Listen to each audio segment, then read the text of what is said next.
Good. Well, here we are then to move now on to the final story in the primeval history of Genesis. Dobre, takže opäť sme tu, aby sme sa pozreli na ďalší príbeh, na ten posledný príbeh v tej časti starovekej prahistórie knihy Genesis, prvopočiatky. So we find the story in Genesis chapter 11. Tento posledný príbeh je v kapitole 11. And it takes up the first 9 verses of Genesis chapter 11. Príbeh je popísaný v prvých 9 veršoch tejto kapitoly. Now, as with all of the stories in Genesis, we can't deal with everything. Tak ako pri ostatných ďalších príbehoch v knihe Genesis, nemôžeme sa zamerať na všetky podrobnosti. But I'd like us to look at least at some of the major points that come out of the pozrieme sa story. prinajmenšom na tie hlavné ťažiskové body príbehu. So first of all, let's just read the first 9 verses. Takže najskôr si prečítame prvých 9 veršov 11. kapitoly.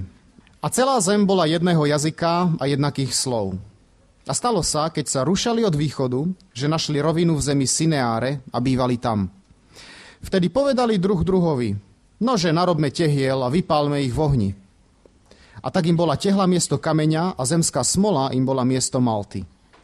A povedali, nože si vystavme mesto a väžu, ktorej vrch bude siahať až do neba. A učiňme si meno, aby sme neboli rozptýlení po tvári celej zeme. Vtedy zostúpil Hospodin, aby videl mesto a väžu, ktoré stavali synovia človeka. A Hospodin riekol, hľa, je to jeden národ a všetci majú jeden a ten istý jazyk. A toto je začiatkom toho, čo budú ďalej robiť.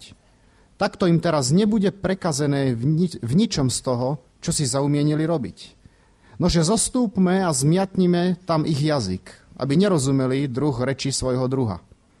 A tak ich rozptýlil Hospodin odtiaľ po tvári celej zeme a prestali stavať mesto.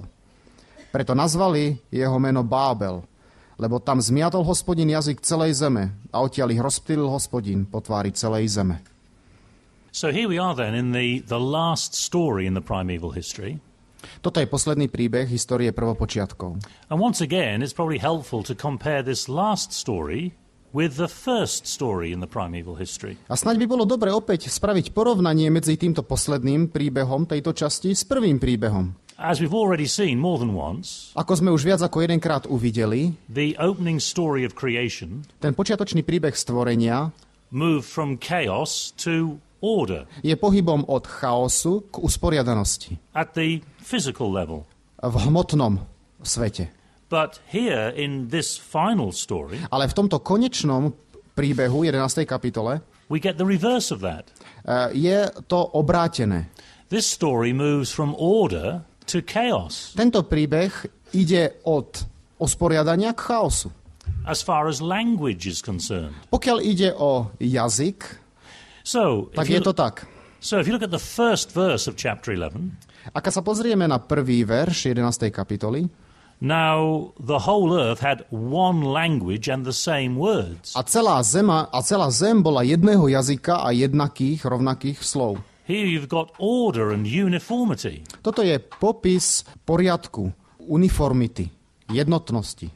But by the time we get to the end of the story, ale keď prídeme až na koniec tohoto príbehu, verse 9, vo verši 9, therefore it was called Babel, because there the Lord confused the languages of all the earth. Preto nazvali jeho meno Bábel, lebo tam zmiatol Hospodin jazyk celej zeme.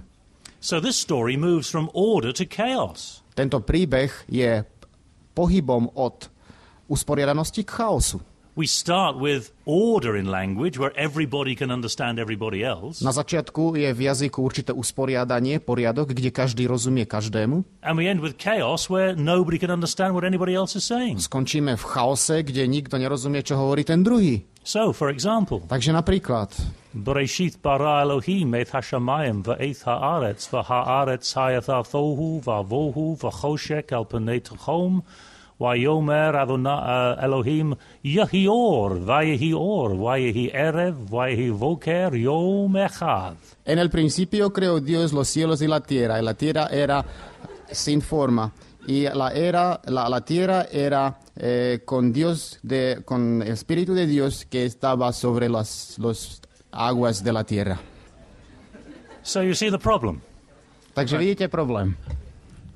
Let's have a look at one of the details here in this chapter. Pozrime sa na niektoré podrobnosti v tejto kapitoli. Now in verse 2, v druhom verši It says that these people, all speaking the same language, sa hovorí, že všetky tieto národy, ľudia hovorili rovnakým jazykom. they migrated from the east. Oni migrovali z východu. Now, actually, it can mean either from the east or to the east. Vlastne mohlo by to znamenať buď z východu, alebo na východ. But what's interesting here is simply to notice that it mentions the east. Ale to, čo je dôležité si uvedomiť, je, že to spomína východ. Because this isn't the first time that the east has been mentioned. Toto nie je prvýkrát, čo spomína sa tu východ. You remember that back in chapter 3, keď si spomenieme tak späť v 3. kapitole, the man and the woman were exiled from the garden. Žena a muž boli vyhostení zo záhrady. And the garden was in the east. A tá záhrada sa nachádzala na východe. And then the cherubim guard the entrance to the Garden of Eden. A cherubíni boli postavení, aby strážili vchod do raja. On the east. To bolo na východe.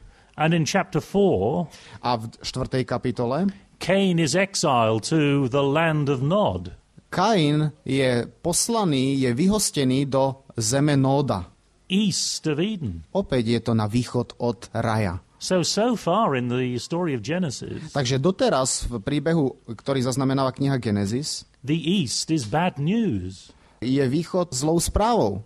It means the judgment of God. Ako keby sa vždy spojil východ so súdom Božím. So the fact that we now meet these people A skutočnosť, že teraz títo ľudia, migrating to or from the east, ktorí či už idú na východ, alebo idú od východu, suggests at the beginning of the story a bad outcome for this story. ako keby nám takým zlovesným štýlom rozprávalo, že niečo zlé sa stane v tom príbehu. And we don't have very long to wait to find out. A nemusíme dlho čakať, aby sme zistili, o čo ide.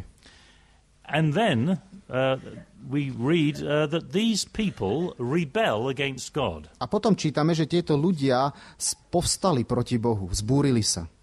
We read their words, say, from verses 3 and 4. Od verša 3. a 4. And then after that we get God's reaction to what they've done. Čítame o vzbúre ľudí a potom ďalej je reakcia Pána Boha na to, čo ľudia robili. The people rebel against God's will. Ľudia sa vzbúrili proti Božej vôli. The people sin. Ľudia zhrešili. But what exactly is the sin of Babel? Ale v čom naozaj spočíva hriech Babylonu? What is it that they do that results in God's judgment and punishment? Čo z toho, čo robia, na nich privedie Božie súdy a trest? Why don't you have a look at those opening verses of Genesis 11? Skúsme sa pozrieť na tie skoré verše v 11. kapitole.